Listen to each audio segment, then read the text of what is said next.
အားလုံးပဲမင်္ဂလာပါအော်သူရှင်းကနေကြိုဆိုလိုက်ပါတယ်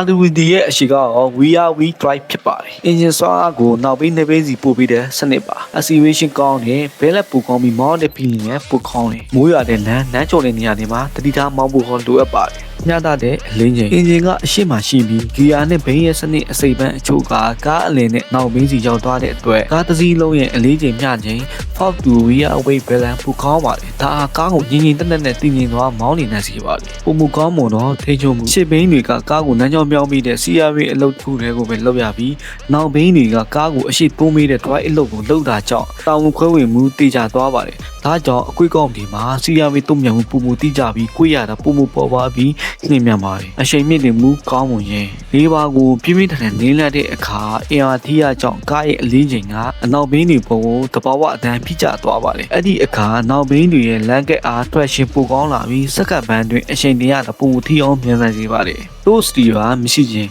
အင်ဂျင်ပါဝါဘလောက်ပဲကောင်းအောင်အရှိဘေးတွေစီကိုအင်အားတက်ရမြောက်တဲ့အတွက်လေးပါနေတဲ့အခါစီကီယာဝင်ဝဲရလင်းခသွားတဲ့ပြဿနာမျိုးမရှိပါ over 3ဖြစ်ခြင်းအရှိန်ပြင်းပြင်းနဲ့ကိုယ်နေခြင်းလေးပါကိုအလွန်ကျွနီးမိရင်အနောက်ဘေးတွေလမ်းချော်ပြီးကားနောက်ဘန်းကဘေးခထွက်သွားတဲ့ over 3ဖြစ်ခြင်းကြော်ရတတ်ပါတယ်ပြန်ကားသွေးပြန်ပွဲတွေမှာဒီအချက်တွေကိုတမင်အသုံးချတာဖြစ်ပါတယ်လမ်းချော်တဲ့အချိန်တွေမှာရုံအားနေခြင်းမိုးရွာလို့လမ်းချော်နေတဲ့အချိန်ဒါမှမဟုတ်ရှုပ်ပွဲတွေရောက်တဲ့အခါအနောက်ဘင်းတွေကကားကိုအရှိရောက်အောင်သုံးရတာဖြစ်လို့အရှိဘင်းရက်လို့ဆွဲတာမဟုတ်ပဲ